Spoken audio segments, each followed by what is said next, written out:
I'm Alex Poncio, and this is Blaney's Monologue from Rumors.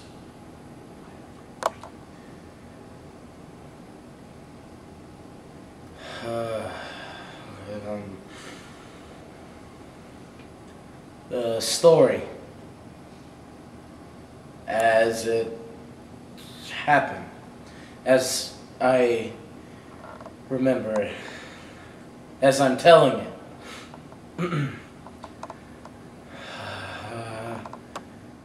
Okay, here it goes. At exactly 6 o'clock, I came home from work. Myra was in a dressing room getting dressed for the party.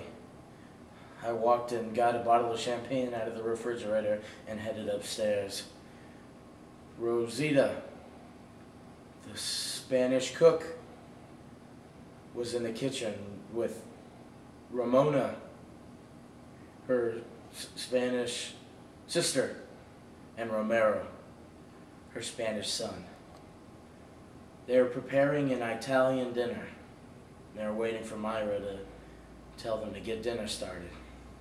As I climbed the stairs, I said to myself, it's my 10th wedding anniversary, and I can't believe I'm still in love with my wife so much. Myra was putting on the perfume that I bought for her for Christmas. The perfume that I purposely buy because it drives me crazy. I tapped on the door. Tap, tap, tap. She opens it. I hand her a glass of champagne and make a toast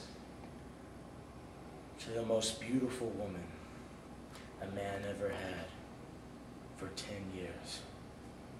And she says, to the best man in the best 10 years a beautiful woman ever had. We drink, we kiss, we toast again. To the loveliest skin on the loveliest body that has never aged a day in 10 wonderful years. And she says, to the gentlest hands that have ever stroked the loveliest skin on the most beautiful body that has never aged a day in 10 wonderful years. We drink, we kiss, we toast. We drink, we kiss, we toast again. By 7 o'clock, the bottle is finished, and then I smell the perfume. The perfume that I cannot resist. I loved her in that moment with as much passion and ardor as the night when we were first newlyweds. I tell you this, not with embarrassment, but with pride and joy for a passion that grows stronger and more lasting as each new day passes. It's now 8 o'clock, and outside it has grown dark. Suddenly, there's a knock on the door. Knock, knock, knock. The door opens, and standing there is a strange-looking young man with a knife in his hands. Myra screams. I jump up and run for the gun in my drawer. Myra grabs a towel and shields herself with it. I rush in, ready to save my wife's life with this pistol.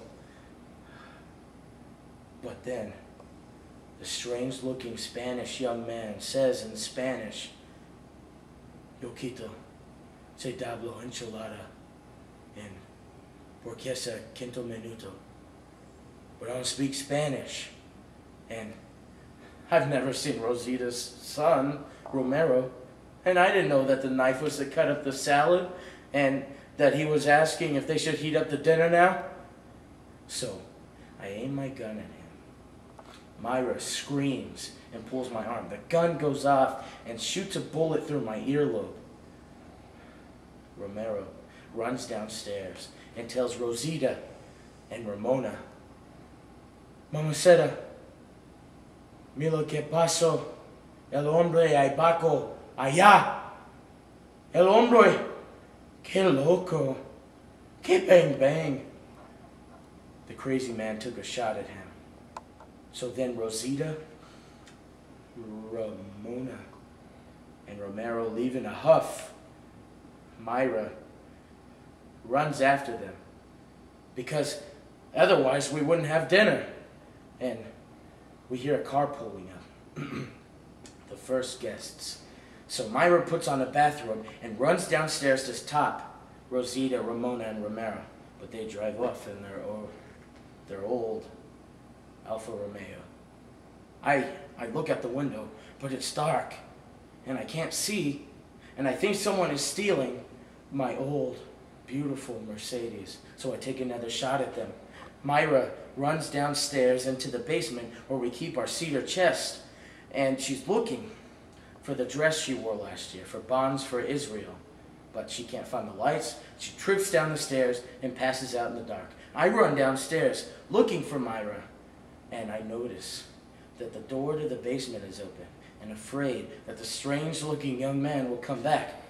So I lock the door, not knowing that Myra was still down there. Then I run upstairs to get some aspirin because my earlobe is killing me from the hole in it. But the blood on my fingers gets in my eyes, and I take 4 Valium instead. I hear the guests downstairs, and I want to tell them to look for Myra, but suddenly I can't talk, and my ear is bleeding all over the white carpet. So what I do is I start to write a note explaining what happened.